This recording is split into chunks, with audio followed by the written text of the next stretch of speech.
No nii, Kristjan, kui mina siin ennast rääkisin sellest, kuidas ma esimese oma teenitud raha eest ostsin ühe elektrikitarri, siis äkki sa suudad ka meenutada, ma olen kindel, et suudad meenutada esimese või minu poolest teise kokkupuute oma noorusest, lapsepõlvest rahaga, kuidas sa selle teenisid ja mis sa sellega peale hakkasid?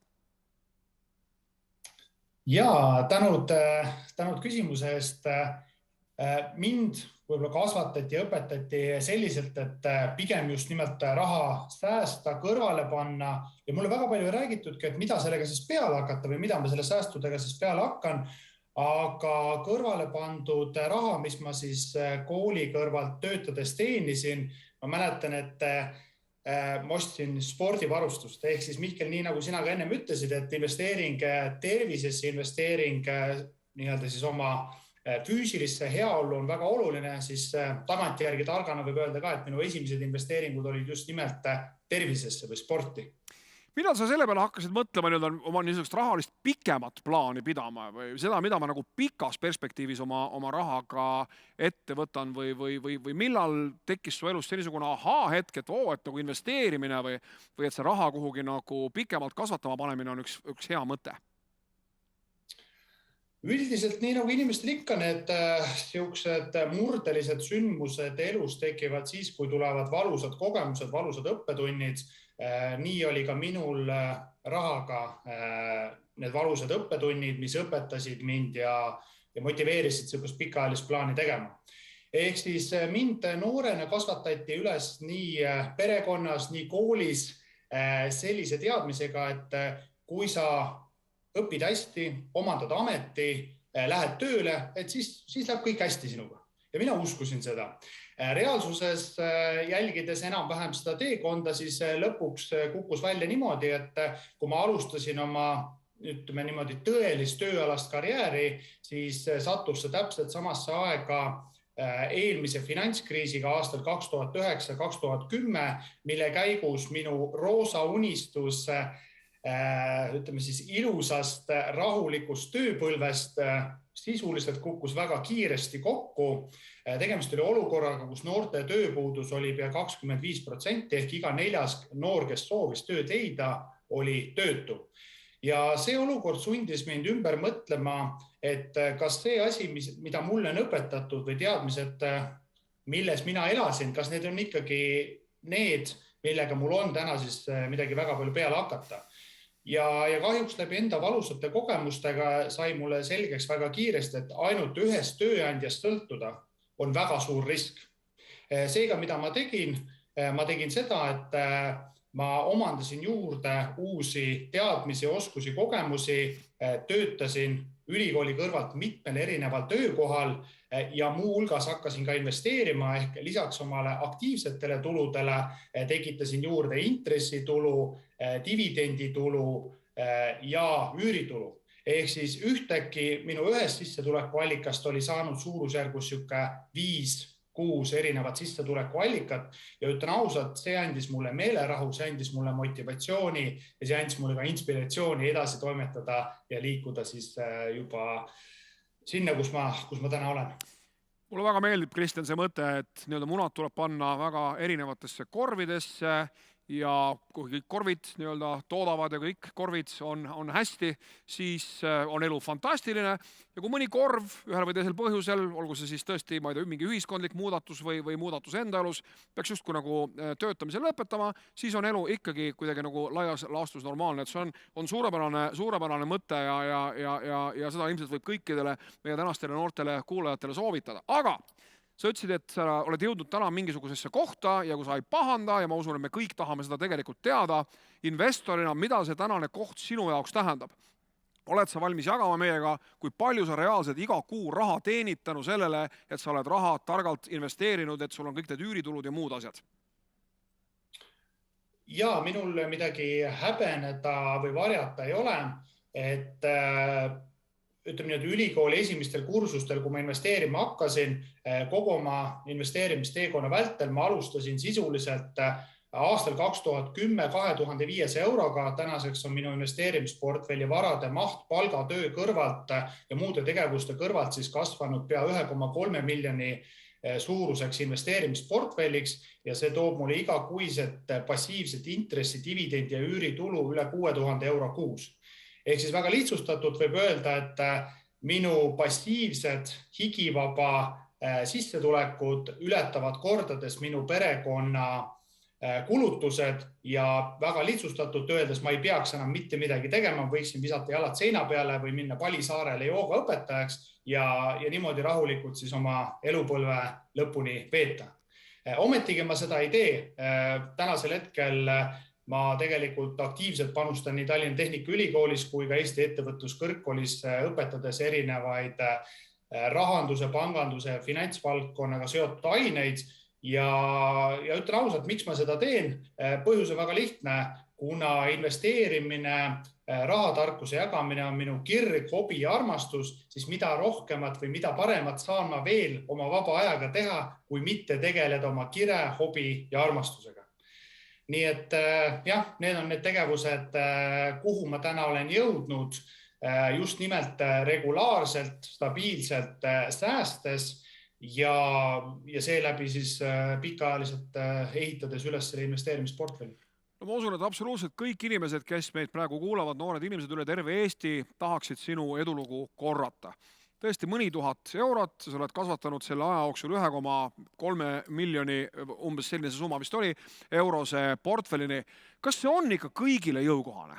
Kas see ikka ei ole mingi niisugune, ma ei tea, mingisuguste väga välja valitud ja mingit eriti kavalat ja pimedat mitte pime on võib-olla sõnaga, mingit eriti varjatud informatsiooni omavate inimeste värk ja kõik need nii-öelda meie ülejäänud, võib-olla natukene suudame oma portfelli kasvatada, aga sellise 6000 eurose passiivse sissetulekuni kuus on ikka väga keeruline jõuda. Kuidas see ja kas see võiks meil kõigil õnnestuda? Ja minu väide on, et tegelikult see on võimalik, aga see nõuab teatavaid niisugused iseloomu omadusi või siis millestki loobumist. Et igasugune asi, kas tippsport, erialane töökarjäär, lapsevanemaks olemine, see kõik nõuab pühendumist ja see nõuab mingeid ohvreid. Et minu jaoks võib-olla mina tegelikult alustasin perekonnast, kus meil ei räägitud väga palju rahast, sest meil ei olnud raha, millest rääkida. Ehk siis minul ei ole hõbekandikul mitte midagi ette toodud, ma olen pidanud seda ise nullist läbi valusate kogemuste, õppetundide üles ehitama. Nii et ma usun, et kõigil on seda võimalik teha.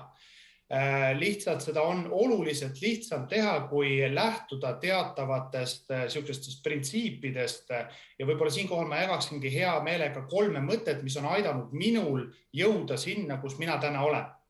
Esimene oluline mõte, mis mul on see, et aastaid arvasin mina, et säästmine tähendab seda, et ma annan elukvaliteedis järgi ja seeläbi panen raha rohkem kõrvale ja kasvatan oma siis investeerimisportfelli ja seeläbi siis passiivset tulu.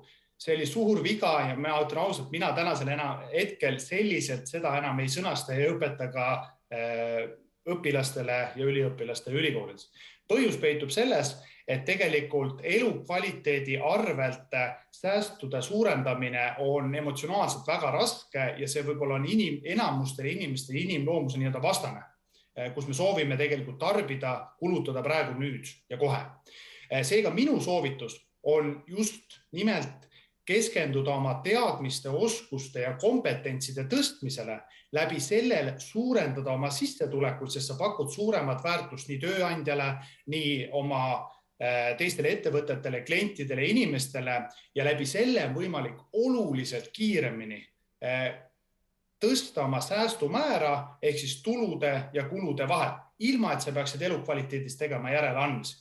Ja see on see põhimõte, millest olen ka mina lähtunud ja see on aidanud väga kiiresti investeerimisportfelli kasvatada. Teine oluline põhimõte sellel teekonnal on siis see, et sa võid olla doktorikraadiga, sul võib olla 20-aastane kogemus finantsturgudel, aga üks inimene ei suuda mitte kunagi analüüsida, lahti mõtestada neid olukordi kui mitu erinevat inimest erinevast valdkonnast. Seega minu soovitus on ümbritseda ennast valdkonna ekspertidega, inimestega, kellelt sul on pidevalt õppida ja paku ka neile väärtust vastu, et nad oleksid motiveeritud ka sinu arengusse panustama. Ja kolmas viimane aspekt, mis tegelikult sekundeerib Mihkli eelnevalt mainitud mõttele, on siis see, et kogu see teekond on vaimselt ja füüsiliselt teatud hetkedel suhteliselt kurnav. Mis tähendab seda, et kuna investeerimine on pikaajaline protsess, siis selleks, et teha seda edukalt ja olla seeläbi ka õnnelik ja nautida neid vilju, on vaja panustada ka siis oma füüsilisse ja vaimsesse tervisesse.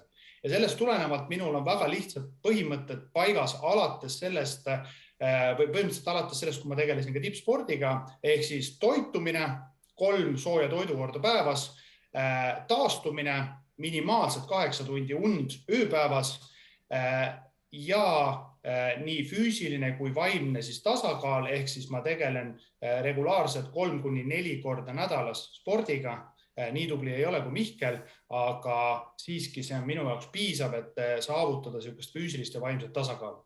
Ja need 3 olulist komponenti on vähemalt minul aidanud jõuda sinna, kus ma olen ja ma usun, et neid põhimõtteid rakendades on võimalik ka teistel edu saavutada. Kõik need 3 põhimõtet on väga ägedad ja väga lahedad, aga üks jäi mulle kõrvu eriti ja ma tahaksin selle kohta veel natukene üle küsida. Sa ütlesid, et tasub ümbritseda ennast inimestega, kes asja tunnevad ja asja jagavad. Miski ei saa olla õigem, aga mind on alati painanud see niisugune teatav kahtlus ja ma ei tea, kinnita või lükka see ümber, et edukad investorid sellepärast edukad ongi, et nad teavad veel mingeid nippe ja veel mingeid asju, mida kõik ülejäänud ei tea. Ja minu põhiline hirm ja paanika on alati see, kui ma mingile investorile külje alla ujun ja räägi mulle ka, kuidas ma selle portfelli saan Kristjan Liivamägi omaga sarnaseks kasvatada. Ta räägib mulle mingi osa, aga mingi osa jätab siiski rääkimata. Kust saan mina või noor inimene, kes meid praegu vaatab, kätte selle informatsiooni, mida kurud oma õpilastega ei jaga?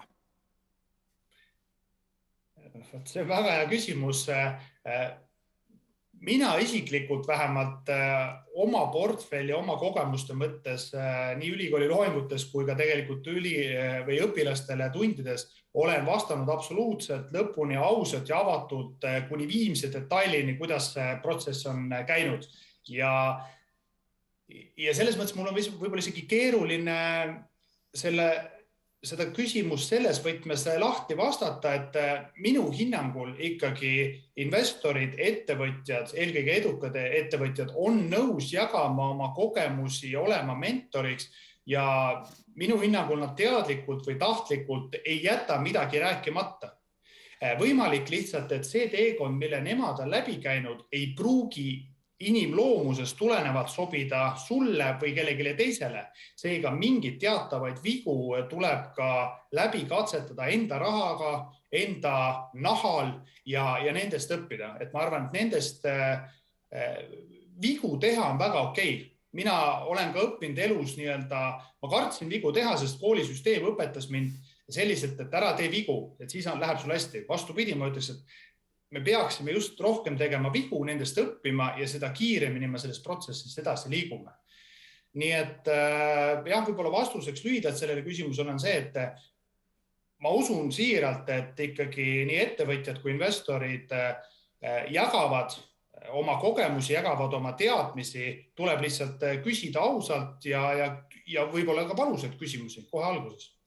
Ja mulle ka väga meeldis see mõte ja ma kirjutan sellele 2 käega alla, et vigu tuleb teha ja mulle väga sümpatiseerib see ameerikalik äritegemise filosoofia, et umbes kui sa ei ole vähemalt korra oma äriga pankrotti jõudnud, siis see ei olegi mingi korralik ärimees.